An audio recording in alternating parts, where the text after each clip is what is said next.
నమస్కారం. గంగా దశహరా 2026 అనగానే మనకు గుర్తొచ్చేది పవిత్రత. మరి ఈ పర్వదినాన్ని ఇంట్లోనే ఉండి పర్ఫెక్ట్గా ఎలా జరుపుకోవాలి? పూజా విధానం ఏంటి? అసలా 10 పాపాలు ఏంటి? ఇవన్నీ తెలుసుకోవడానికి ఈ డీటెయిల్డ్ ఎక్స్ప్లెయినర్కి స్వాగతం. ఎలాంటి ఆలస్యం లేకుండా సూటిగా విషయంలోకి వెళ్ళిపోదాం. ఈ పండుగ గురించి మాట్లాడుకోవాలంటే ముందుగా మనం 10 అనే సంఖ్య గురించి మాట్లాడుకోవాలి. అవును, నెంబర్ 10. దశెహరా అనే పదంలోనే దాని అసలు అర్థం దాగి ఉంది. దశె అంటే 10, హరా అంటే నాశనం చెయ్యడం. 10 రకాల పాపాలను కడిగేసే రోజనమాట. మన ఆచారాలన్నీ ఈ 10 అనే నెంబర్ చుట్టూనే అల్లబడి ఉంటాయి.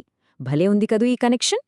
ఈ పవిత్రమైన రోజు కోసం ఎలా సిద్ధపడాలో ఒకసారి ఈ రోడ్ మ్యాప్ చూస్తే మనకు క్లియర్గా అర్థమైపోతుంది.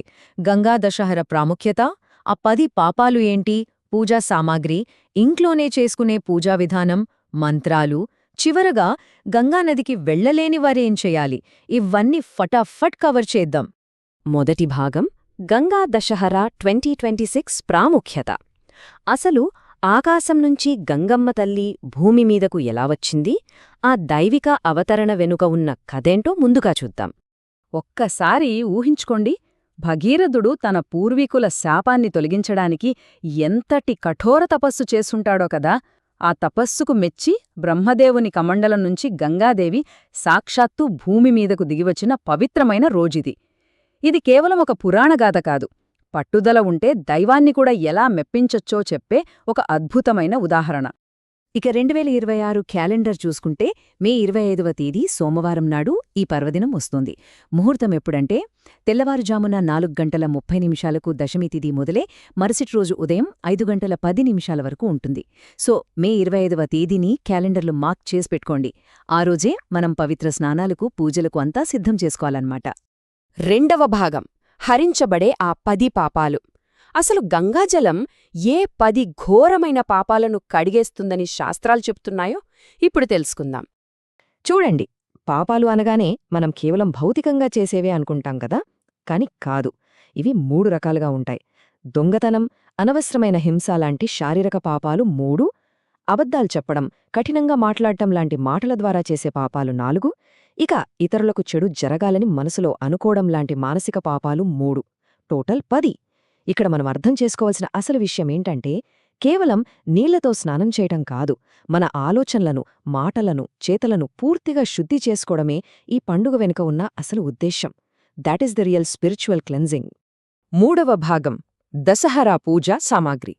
ఇక్కడ మనం ఇందాక చెప్పుకున్న ఆ 10 అనే రూల్ని ఎలా ఫాలో అవ్వాలో చూద్దాం. పూజా థాలీని రెడీ చేసుకునేటప్పుడు మనం గుర్తుపెట్టుకోవలసిన ఒకే ఒక్క గోల్డెన్ రూల్: అన్నీ 10 రకాలుగా ఉండాలి. అవును, 10 నెయ్యి దీపాలు, 10 రకాల పూలు, కుదిరితే అందులో బ్రహ్మకమలం కూడా ఉంచండి. అలాగే 10 రకాల ఆకులు, నైవేద్యం కోసం 10 రకాల పండ్లు. ఈ 10 వస్తువులు మనం వదిలేస్తున్న ఆ 10 పాపాలకు ప్రతీకలు. వీటితో పాటు అక్షతలు, పసుపు, కుంకుమ, గంగాజలంతో ఉన్న రాగి కలశం, దానానికి కొద్దిగా నువ్వులు, ఇవన్నీ పక్కాగా రెడీ చేసి పెట్టుకోవాలి. నాలుగవ భాగం ఇంట్లో పూజా విధానం. ఇవన్నీ రెడీ చేసుకున్నాక అసలు పూజను ఇంట్లో పద్ధతిగా ఎలా చేయాలో ఇప్పుడు స్టెప్ బై స్టెప్ చూద్దాం. ఉదయాన్నే, అంటే సూర్యోదయానికి ముందే బ్రహ్మముహూర్తంలో నిద్ర లేవాలి. ఆ టైంలో ఉండే ప్రశాంతతే వేరు కదా. స్నానం చేసే నీళ్లల్లో కొద్దిగా గంగాజలం కలుపుకుని స్నానం చెయ్యాలి. ఆ తర్వాత తూర్పు దిక్కుగా ఒక కలశాన్ని స్థాపించి చేతిలో ఒక పువ్వు, నాణెం పట్టుకుని మనస్ఫూర్తిగా దేవుడికి సంకల్పం చెప్పుకోవాలి. అప్పుడే మనం రెడీ చేసుకున్న ఆ 10 రకాల పూలు, పళ్ళు, దీపాలతో అమ్మవారికి నైవేద్యం సమర్పించాలి. And last but not the least, దానం. పేదవారికి అన్నం, నీరు లేదా నువ్వులు దానం చేయడం అస్సలు మర్చిపోకండి. పూజ కంప్లీట్ అయ్యేదే ఈ దానంతోనే. ఐదవ భాగం పాపాలను నశింపజేసే గంగా మంత్రాలు. మన పూజకు అసలైన ఆధ్యాత్మిక శక్తినిచ్చే ఛాన్సేంటో ఇప్పుడు తెలుసుకుందాం. పూజలో దైవిక ఆశీర్వాదాలను పొందడానికి మనం పఠించాల్సిన అత్యంత ముఖ్యమైన మంత్రమిది. ఓం నమః శివాయై నారాయణ్యై దశహరాయై గంగాయై నమః. ఈ మంత్రాన్ని పూజ సమయంలో ఖచ్చితంగా 10 సార్లు పఠించాలి. ఇది కేవలం పెదవులతో చదివేది కాదు, మనస్సులో నుంచి రావాలి. ఈ మంత్రం చదువుతున్నప్పుడు మన లోపల ఉన్న నెగటివిటీ అంతా బయటకు వెళ్ళిపోతున్నట్లుగా ఫీలవ్వండి. అది నిజమైన మంత్రజపమంటే. ఇక సాయంత్రం వేళ ఇల్లంతా దీపాల కాంతితో వెలిగిపోతుండగా జయ జయ గంగెమాత మయ్య జయ జయ గంగెమాత అంటూ గంగాహారతి పాడుతూ ఉంటే ఆ ఫీలింగ్ వర్ణించలేం. ఆ దీపాలను నీటిలో వదులుతున్నా లేదా మన పూజామందిరంలో వెలిగించినా సరే ఇల్లంతా ఒక అద్భుతమైన పాజిటివ్ ఎనర్జీతో నిండిపోతుంది. ట్రస్ట్ మీ, ఆ ప్రశాంతతే వేరు. 6వ భాగం గంగానదిలో స్నానం చేయలేని వారికి ఆల్టర్నేటివ్స్. హరిద్వార్, వారణాసి లాంటి ఘాట్స్కి వెళ్లలేకపోతున్నామే అని ఫీలయ్యేవాళ్లకోసం ముఖ్యంగా ఈ సెక్షన్. చాలామంది బాధపడుతుంటారు, అయ్యో మనం గంగానదికి వెళ్లలేకపోతున్నామే అని. కాని ఇక్కడ మనం తెలుసుకోవాల్సిన ఒక ఆసక్తికరమైన నిజముంది.